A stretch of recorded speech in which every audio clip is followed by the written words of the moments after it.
말씀 보도록 하겠습니다. 신약 성경 빌립보서 1장입니다. 빌립보서 1장 19절부터 26절까지 우리 다 같이 함께 봉독하시겠습니다. 19절부터입니다. 다 같이요. 이것이 너희 간구와 예수 그리스도의 성령의 도우심으로 내 구원에 이르게 할 줄 아는 거로 나의 간절한 기대와 소망을 따라 아무 일에든지 부끄럽지 아니하고 오직 전과 같이 이제도 온전히 담대하여 살든지 죽든지 내 몸에서 그리스도가 존귀히 되게 하려 하나니 이는 내게 사는 것이 그리스도니 죽는 것도 유익함이니라. 그러나 만일 육신으로 사는 이것이 내 일의 열매일진데 무엇을 가릴는지 나는 알지 못하노라. 내가 그 두 사이에 끼었으니 떠나서 그리스도와 함께 있을 욕망을 가진 이것이 더욱 좋으나 그러나 내가 육신에 거하는 것이 너희를 위하여 더 유익하리라. 내가 살 것과 너희 믿음의 진보와 기쁨을 위하여 너희 무리와 함께 거할 이것을 확실히 아노니 내가 다시 너희와 같이 있으므로 그리스도 예수 안에서 너희 자랑이 나를 인하여 풍성하게 하려 함이라. 아멘. 우리 함께 봉독한 말씀 가지고 성령의 도우심으로 살게 하소서, 성령의 도우심으로 살게 하소서라는 제목 가지고 말씀 증거하겠습니다. 오늘 19절에 보시게 되면은 이것이 너희 간구와 예수 그리스도의 성령의 도우심으로 내 구원에 이르게 할 줄 아는 거로, 이 말씀에 근거해서 기도의 형태로 제목을 잡게 되었습니다.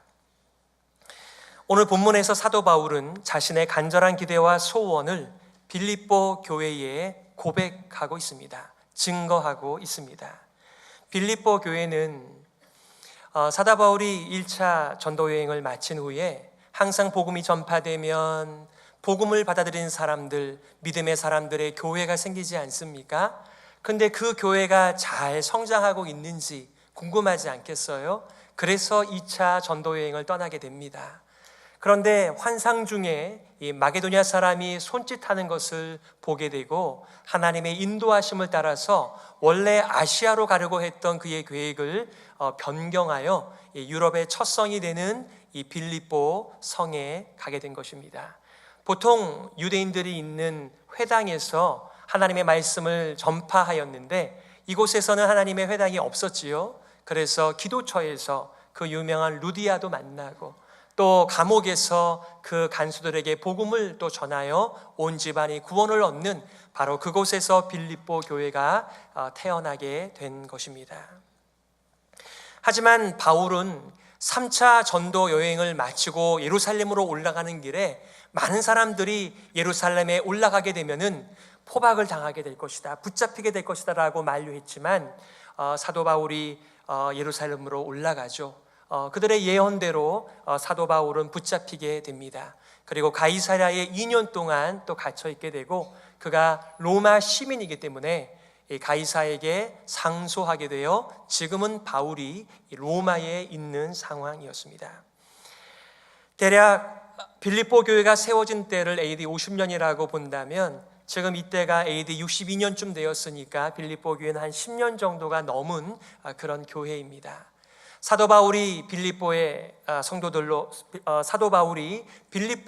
그 도움을 받는데 빌립보 교회의 에바브로디도를 사도 바울에게 보내어서 사도 바울을 섬기도록 그렇게 배려하였습니다. 이제는 사도 바울이 에바브로디도를 다시 빌립보로 보내면서 참 너희들의 그 마음 씀씀이들, 너희들의 그 간절한 간구들 참 고마웠다라고 말하면서 그 인사와 함께 이 목회적인 양육의 편지를 들려 보내어주고 있는 메시지가 오늘 본문의 배경입니다. 사실상 어떻게 보면 사도 바울의 모든 서신서들이 교회를 향한 메시지죠. 교회의 성도들이 점점 믿음에 견고하게 세워져서 양육받는 목회적인 편지입니다. 우리가 아는 대로 목회 서신이 따로 있는 것처럼 보이지만 모든 서신서가 다 목회 서신이에요.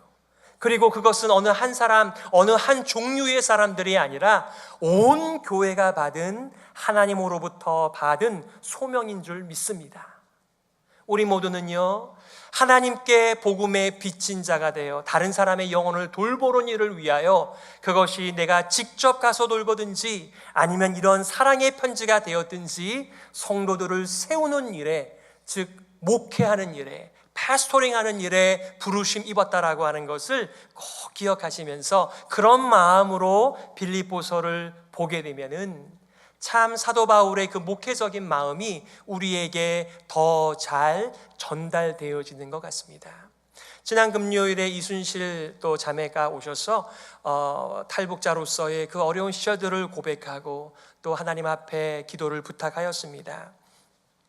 지난 2014년 1월에 그 토론토 한빛교회의 이면수 목사님께서 북한에 가셨다가 붙잡혀서 지금도 3년째 3년 이상을 그곳에서 종신형을 살고 계십니다. 얼마 전에 그 오토 원비어가 죽게 되는 것을 통해서 임 목사님의 또 그 생활에도 어려움이 있지 않느냐, 또 많은 사람들이 염려하고 있습니다. 작년에 그 사모님께서 그 토론토 한빛교회의 성도들에게 보낸 그 편지가 있는데요, 그 중에 일부를 좀 소개하고 싶어요. 그 사모님께서 걱정을 하고 있는 그 한빛교회 성도들을 향해서 이렇게 편지를 씁니다. 오랜만에 멀리서 인사드립니다. 보고 싶고 만나고 싶고 울고 싶고 뭐라 표현이 잘 안 되네요. 몸은 이곳에 있지만 마음은 항상 토론토에 있었습니다. 우리 임 목사님은 참으로 복 많은 사람이라고 생각해요. 전 세계 교인들이, 아니 안 믿는 사람들조차도 이면수 목사를 위해서 기도하고 있다는 사실에 너무 감사합니다. 한국 교회도 모르는 사람이 없을 정도로 알려지게 되자 저는 이것 분명히 하나님이 하신 일이니 내가 아파하고 힘들어해야 할 상황이 아니라는 것을 깨닫게 되었습니다. 목사님이 이렇게 억류되면서 많은 생각이 저를 돌아보게 해주었습니다. 인간적으로는 너무 억울하고 속상하고 화가 났지만 하나님께서 주신 믿음으로 지금은 너무 감사하다는 마음을 많이 갖게 되었습니다. 교회적으로도 얼마나 감사한지요. 교인들이 함께 모여 중보기도 한다는 게 너무 감사했습니다. 목사님이 억류되고 일주일 되던 어느 새벽에 주님이 확실하게 저에게 이렇게 말씀해 주셨어요. 내가 너의 남편을 북한에 보냈어. 염려하지 마라. 내가 함께하고 있단다 라고. 저는 그 말씀에 너무 감사해서 펑펑 소리내어 얼마 동안 울었습니다. 그 후 위로부터 사람이 형용할 수 없는 감사한 마음을 마구 내려주기 시작하셨습니다. 그때부터 지금까지 한 번도 걱정 없이 염려 없이 감사하며 오히려 만나는 사람들을 위로할 정도로 잘 지내고 있습니다. 주님은 너무 정확하시고 실수가 없으십니다. 그리고 신실하십니다.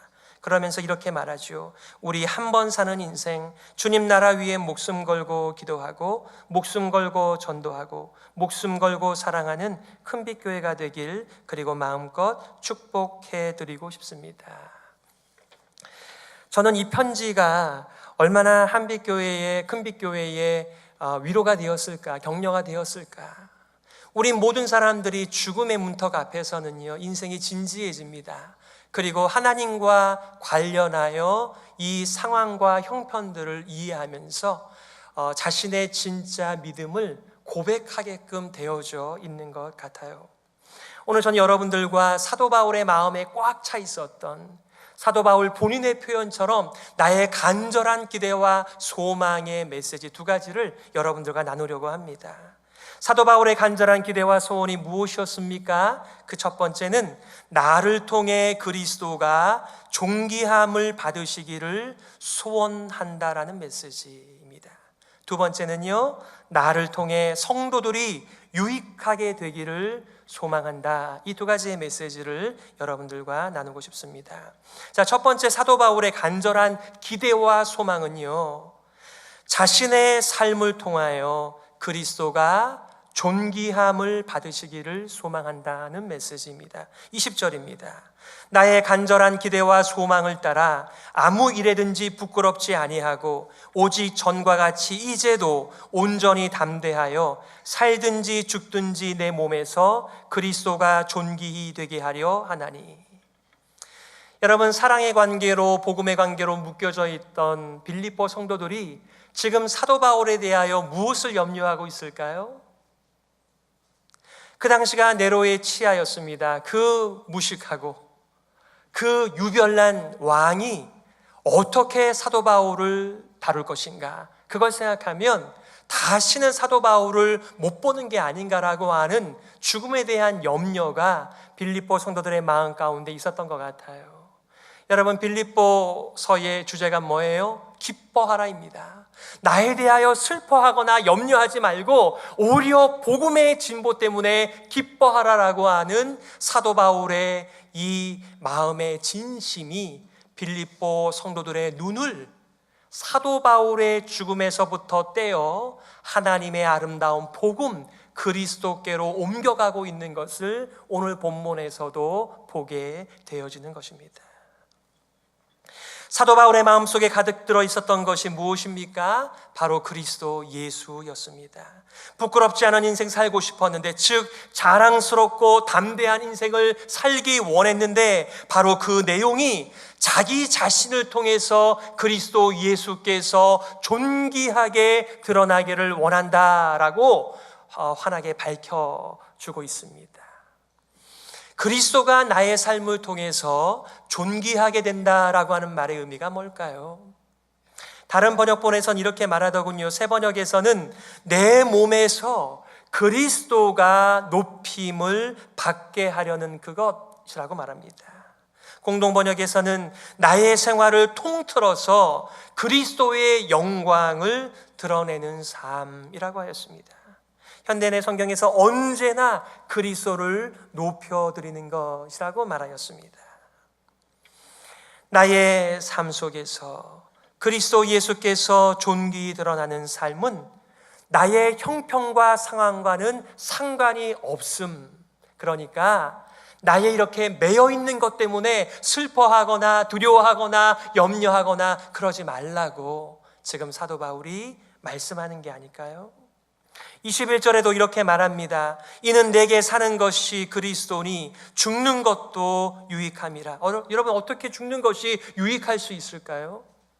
우리가 얼마 전에도 장례 예배를 드리지 않았습니까? 또 추모 예배를 드리지 않았습니까? 그때마다 우리가 가슴을 치면서 이 사망아, 이 죽음아, 너의 쏘는 것이 어디 있느냐라고 말하면서 이 죽음의 횡포 앞에서 슬피 울을 수밖에 없는 우리의 상황, 우리의 처지, 그것을 우리가 계속해서 경험하고 있는데 어떻게 죽음이 유익이 된다라고 이렇게 표현할 수 있을까요?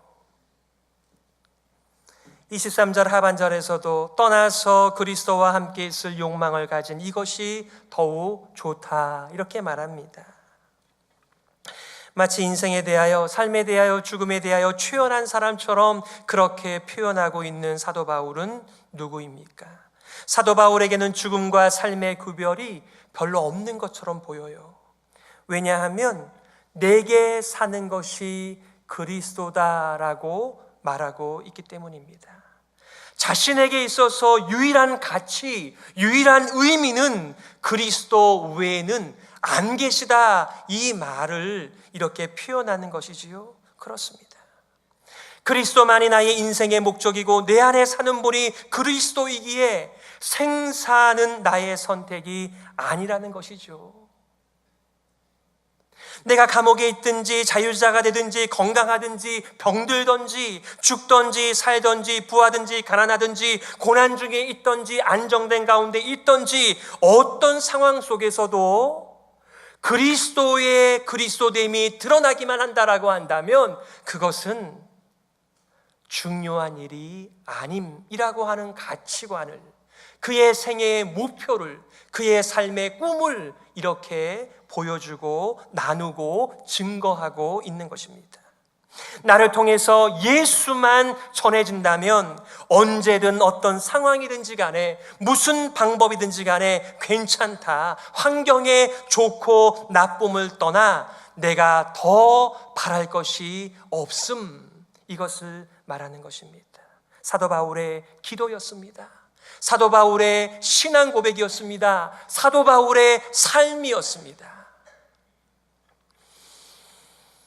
여러분, 여러분의 친구 가운데, 여러분의 자녀 가운데 누군가가 사도 바울처럼 아버지, 어머니 염려하지 마세요. 나의 삶에 중요한 것은 내 안에 살고 계신 그리스도이십니다. 제가 죽든지 살든지 아무런 문제가 안 돼요. 그러면 여러분 뭐라고 말씀하실까요? 얘가 좀 이상하다 이렇게 하시겠어요? 아니면은 너의 그 신앙 고백이 나에게 격려가 된다 이렇게 말씀하시겠어요? 저는 이런 사도 바울과 같은 고백을 하는 사람들, 아니 사도 바울이 살아와서 우리들에게 자신의 기도, 자신의 신앙 고백을 우리한테 이렇게 표현할 때 여러분들의 반응이 아주 궁금해집니다. 제가 일일이 물어보지는 못하겠지만 그래서 제가 객관식으로 4가지를 좀 준비했는데요. 아마 여러분들께서 이런 고백을 하는, 나에게 죽는 거 사는 거 중요하지 않고 그리스도가 중요하다라고 하는 이런 표현 앞에서 어떻게 반응하실지를 한번 선택해 보세요. 첫 번째는 너가 정상이 아니구나, 정신이 나갔구나, 자신의 인생을 살도록 설득해야 되겠다, 이런 사람들이 있을 수 있겠죠. 두 번째는 생각하기 나름 아니겠어, 나는 모든 사람의 생각을 또 의견을 존중한다, 그러니 너는 너의 길을 가고 나는 나의 길을 간다. 세 번째는 역시 사도 바울이다. 그러나 사도 바울 같은 영웅이나 이런 위대한 고백과 위대한 기도 제목을 나눌 수 있지 나는 상상도 할 수 없다. 마지막 4번째입니다. 이런 고백은 그리스도인이라고 한다면 지극히 정상이다. 모든 그리스도인들이 가져야 하는 삶의 태도요 신앙 고백이다. 몇 번입니까? 제가 이렇게 했기 때문에 4번을 하시는 거예요? 우리가 너무나 뜻밖에도 사도 바울의 고백, 사도 바울의 간구, 그분의 간증 앞에서 그거는 그 사람의 몫이지 나와는 상관이 없다라고 하나님의 말씀을 받아들이는 것을 종종 보곤 합니다. 여러분 잊지 마세요. 사도 바울이 만난 예수 그리스도, 사도 바울이 붙든 복음, 그의 십자가는요, 우리가 붙들고 있는 십자가와 우리가 들은 복음과 우리가 우리 안에 새겼다라고 하는 예수 그리스도와 동일한 분이세요. 그러기에 우리도 이 사도 바울처럼 내가 살고 죽는 것, 어떤 환경에 있다라고 하는 것은 중요한 일 아니며 내가 어떠한 환경에 있든지 중요한 것은 그 일을 통해서 그리스도 예수의 존귀함이 드러나고 있는가, 이것이 관건이라고 하는 이 고백은 우리 모두의 고백과 증거와 기도가 되기를 소망하는 것입니다. 사도 바울이요, 멀쩡하게 살다가 지금 감옥에 들어갔기 때문에 약간 정신이 혼미해서 이렇게 표현한 게 아니에요. 오래전에도 예루살렘 공의회가 열리기 전에 갈라디아서를 적었다라고 본다라고 한다면 그 갈라디아서에서 뭐라고 말합니까? 그 유명한 내가 그리스도와 함께 십자가에 못 박혔나니 그런즉 이제는 내가 산 것이 아니요 오직 내 안에 그리스도께서 사신 것이라. 이제 내가 육체 가운데 사는 것은 나를 사랑하사 나를 위하여 자기 몸을 버리신 하나님의 아들을 믿는 믿음 안에서 사는 것이라. 아멘. 환경이 바뀌었기 때문에 그의 신앙 고백이 바뀐 것이 아니고요, 예수 그리스도 생명의 주를 만난 다음부터 계속 이 길을 걸어갔던 것입니다. 그러다가 감옥에 갇혔을 때 여전히 그의 속 마음의 신앙 고백, 그의 간절한 간구, 그의 인생관, 그의 가치가 이렇게 표현되어진 것이죠. 갈라디아서 6장 14절에도 뭐라고 말해요? 그러나 내게는 우리 주 예수 그리스도의 십자가 외에 결코 자랑할 것이 없으니 그리스도로 말미암아 세상이 나를 대하여 십자가에 못 박히고 내가 또한 세상을 대하여 그러하니라 라고 말하였습니다. 사도행전 20장 24절에서도 에베소 장로들과 더불어서 뭐라고 말해요? 나의 달려갈 길과 주 예수께 받은 사명 곧 하나님의 은혜의 복음을 증거하는 일을 마치려 하면은 나의 생명을 조금도 귀한 것으로 여기지 아니하노라. 아멘. 무슨 말이에요? 사도 바울에게 있어서는요, 한 가지만 중요했습니다. 나는 내 삶을 낭비하지 않으리라. 내 길을 완주하되 훌륭하게, 담대하게, 자랑스럽게 완주하고 싶다. 무슨 말입니까? 내가 하는 모든 일 속에서 그리스도 예수의 은혜의 복음이 나타나기를 나는 소망한다. 나는 끝까지 이 길을 달려가겠다라고 하는 증거였습니다. 고린도전서 2장 2절에 뭐라고 말해요? 내가 너희 중에서 예수 그리스도와 그의 십자가에 못 박히신 것 외에는 아무것도 알지 아니하기로 작정하였음이라. 한 가지만 알겠대요.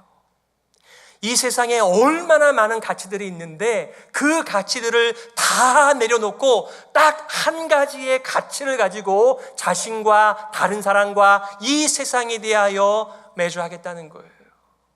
그게 뭐였습니까? 바로 예수 그리스도가 존귀하게 되어지는 오직 그리스도와 그리스도의 십자가만이 나의 생애의 초점이 된다라고 말하고 있는 것입니다.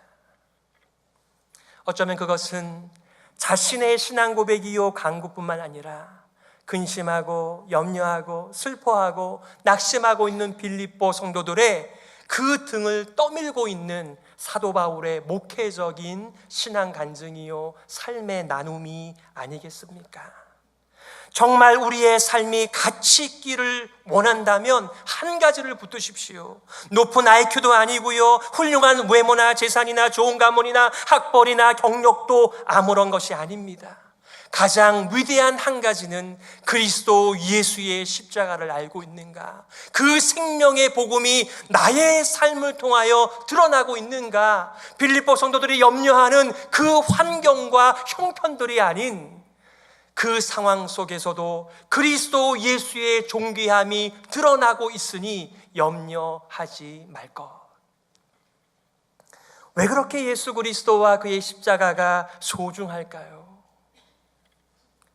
왜냐하면 모든 악을 선으로 바꾸는 유일한 근거가 되기 때문에 그렇습니다. 우리의 작은 눈, 우리의 짧은 인생을 가지고도 이 세상이 얼마나 불의하다라고 책을 몇 권 쓸 수 있겠죠. 요즘 젊은 사람들은요, 아이도 잘 낳지 않으려고 합니다. 그 이유가 뭔지 아세요? 지금 나도 이 세상을 살기가 벅차고 힘들고 이 암담한 소망 없는 절망적인 세상을 어떻게 살아갈까 그 걱정 의심이 많이 있는데, 우리 자녀들에게 무책임하게 이 세상을 넘겨준다라고 하는 그런 생각들이 젊은이들에게 있더군요. 우리 어르신들은 뭐라고 말합니까? 걱정하지 말라고, 애들 다 자기 먹을 거 입을 거 가지고 태어난다라고 말하면서 일단 낳으라고 말하죠. 아멘이죠. 근데 젊은 사람들의 마음과 생각 속에서는요, 이 세상이 너무나 암담한 거예요. 이 악의 고리들을 끊어낼 것이 없다라는 절망들이 그 가운데 있는 것입니다.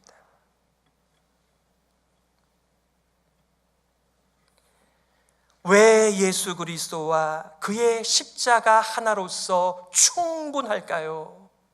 모든 악을 선으로 바꾸시는 소망의 메시지가 되기 때문에 그런 것입니다.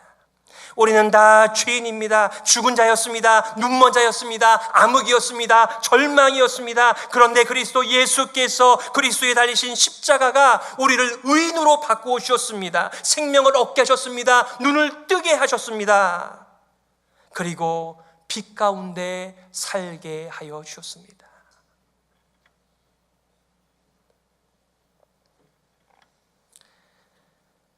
그래서 하나님을 알아보게 되었고요. 그래서 소망이 생긴 것입니다. 그래서 믿음의 사람들은 고백하는 것이죠. 내 인생에 그리스도께서 존귀하게 되는 일이라고 한다면 내가 이 세상에서 사는 것도 의미가 있고 내가 죽음을 맞이해도 의미가 있는 삶이라고 그렇게 말을 하는 것입니다. 현대는 포스트 모더니즘의 시대라고 말하지 않습니까? 후기 현대주의를 살고 있는데요, 이미 후기 현대주의 사회의 특징이요, 지독한 허무주의입니다. 절대 진리가 없고 이것도 저것도 다 옳다라고 생각하는 삶 속에서 우리는 그 끝이 허무라고 하는 것을 잘 알고 있습니다. 세상에서 하나님을 빼버리고 나니까 인간성도 남아있지 않게 되는 우리 인생의 목적이 없는 삶을 경험하게 되는 것이지요. 미국인들의 역설이라고 하는 책에서요, 데이빗 마이어스가 이렇게 얘기한 적이 있어요. 예전보다 훨씬 더 많은 급여를 받고 훨씬 잘 먹고 훨씬 좋은 집에 살고 훨씬 나은 교육을 받고 훨씬 건강하고 훨씬 많은 인권을 누리고 훨씬 신속하게 소식을 주고받고 훨씬 편리한 교통수단의 혜택을 누린다. 그러나 근심과 고뇌 속에 있는 허무한 인생의 조짐들이 이 모든 풍요와 나란히 존재한다. 바로 하나님의 심판이다. 복음 그리스도 예수만이 허무주의를 극복한다라고 했습니다. 오늘날 우리가 젊은 사람들에게, 후배들에게 너의 인생의 목적이 무엇이냐라고 질문하지 않습니다. 그 질문에도 돌아오는 답은 똑같습니다. 그런 거 생각해 보지 않았다는 것입니다. 그 질문은요, 굉장히 진지한 질문이에요. 우리의 삶의 관계가 그렇게 진지하지 못하기 때문에, 가깝지 못하기 때문에요, 그런 질문을 하는 것 자체가 무례하게 느껴지기까지 하죠. 여러분들에게는 삶의 목표가 있으십니까? 여러분의 꿈, 여러분의 비전, 여러분의 생애 목표, 여러분의 진정한 가치.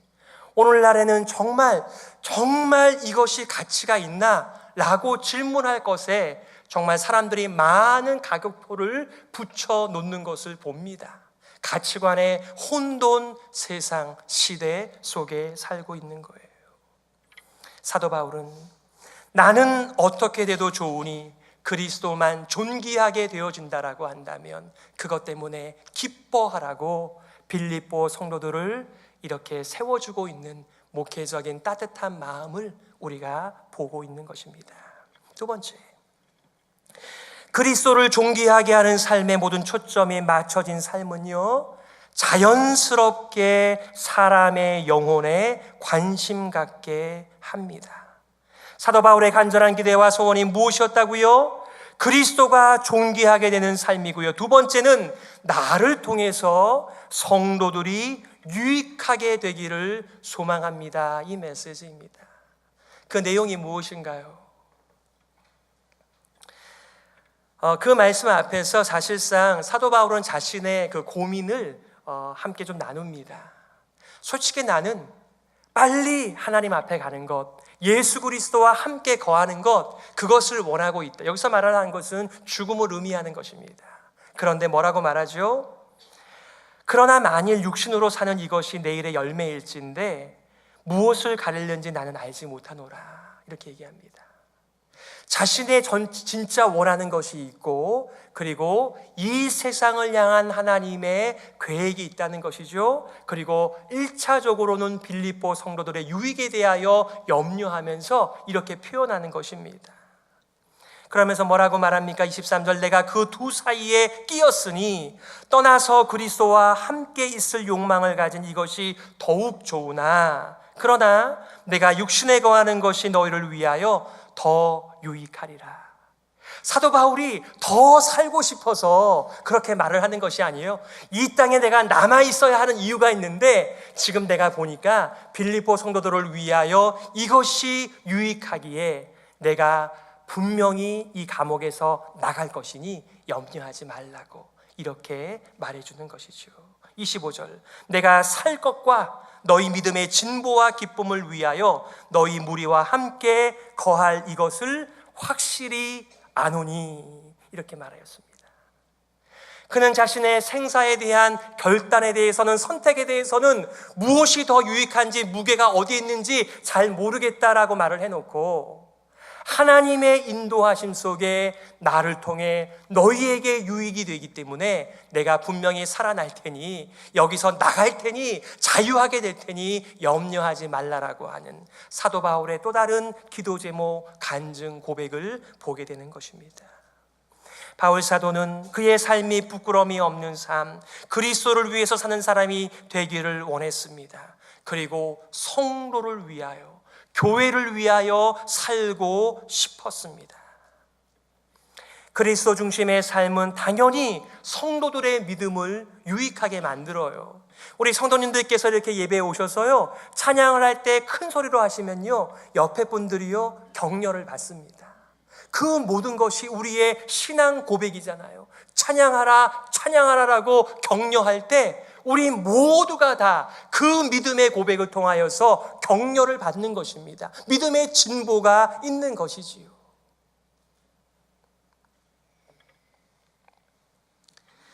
바울은 죽는 것이 더 낫다라고 자신의 솔직한 마음을 표현합니다.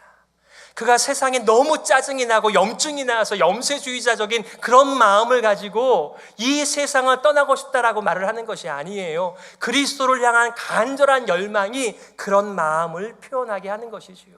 그러나 동시에 그리스도를 사모한다라고 하는 것은 머리 대신, 교회의 머리 대신 그리스도의 마음 가운데 있는 성도에게 다 있다라는 것을 말하고 있는 것이죠.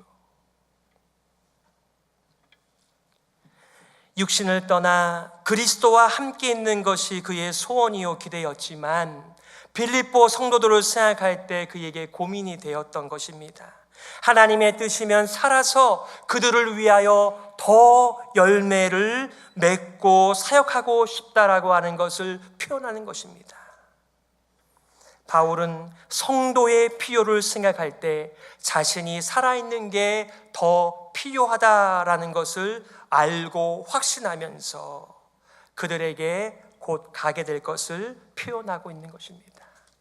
여러분, 현대사회를 가리켜서 어떤 분이 me generation, 뭐예요? 나 중심의 나밖에 없는 세상이라고 말을 합니다.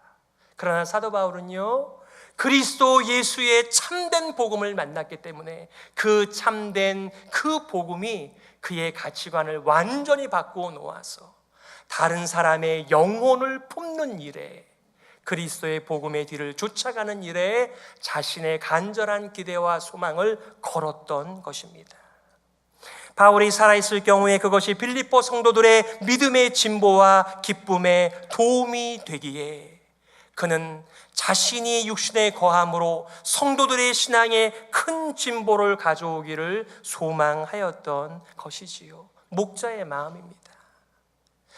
저는요, 우리 사도 바울의 모든 서신서들은요, 목회 서신이라고 생각을 합니다. 교회를 사랑하는 마음, 성도를 사랑하는 마음, 정말 사도 바울이 자신의 인생 속에서 그리스도 예수께서 존귀하게 드러나기를 원하는 것만큼 만나는 모든 교회가, 모든 성도들이 그리스도 예수께서 존귀히 그의 인생 가운데서 드러나기를 위하여 기도하며 그렇게 소망을 전달하지 않았을까요?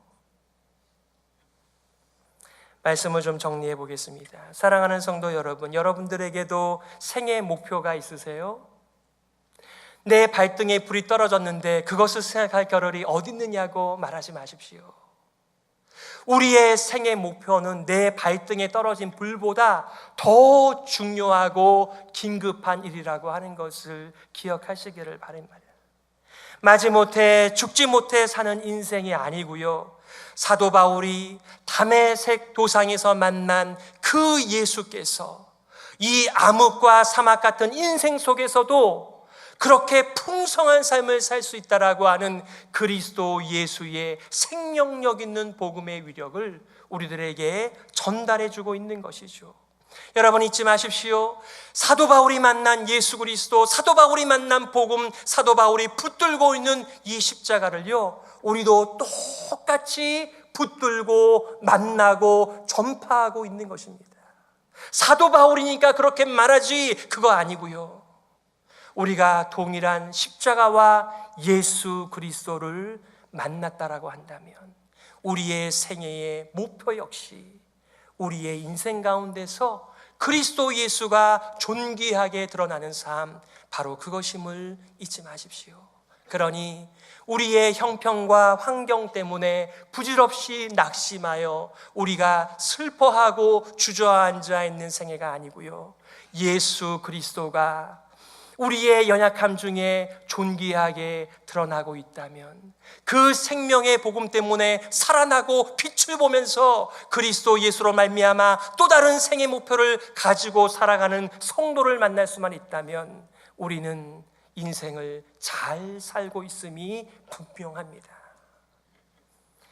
제가 이제 여러분들에게 그 청빙 설교를 한 지가 딱 1년이 되었습니다. 여러분들에게 와서 제가 설교를 하면서 그 중에 한 메시지가 히브리서 10장 19절부터 25절의 말씀을 전하였지요. 그러면서 여러분들에게 우리 교회는 성도를 돌아보는 교회 되게 해달라는 간구를 올렸습니다.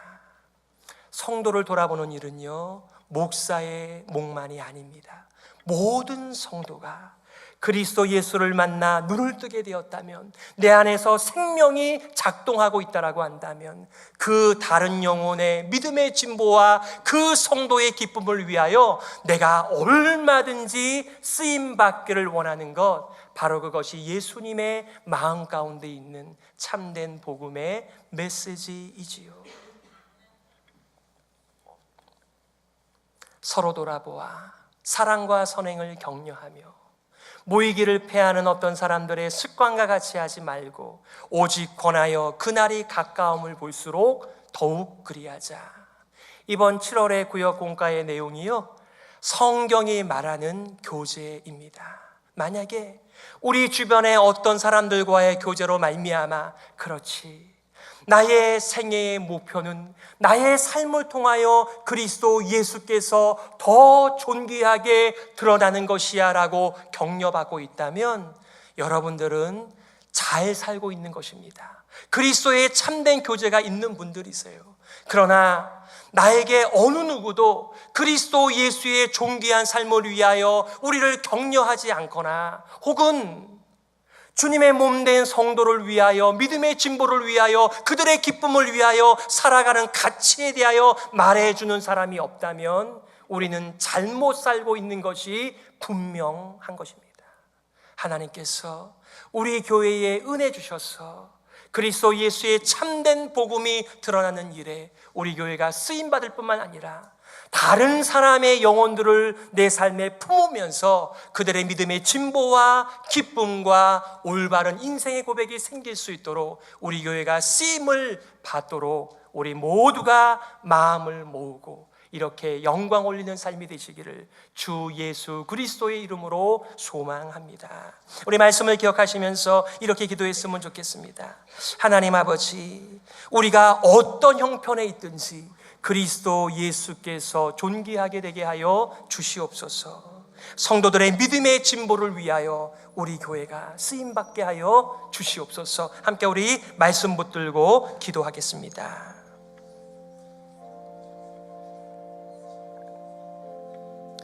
하나님 아버지, 이 세상에서 신세한탄하며 살아가지 않게 하여 주시고, 넋두리하며 살아가지 않게 하여 주시고, 우리가 어떤 상황에 있든지 그리스도 예수의 존귀하게 됨을 위하여 쓰임받는 가치가, 생의 목표가, 꿈이, 비전이 생기게 하여 주시옵소서.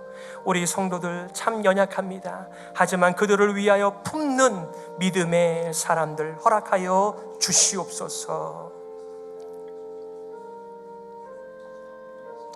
죄와 죽음에서 우리를 구원하신 하나님 아버지, 우리가 어떤 형편에 있든지 예수 그리스도를 높이고 드러내는 삶을 살게 하여 주옵소서.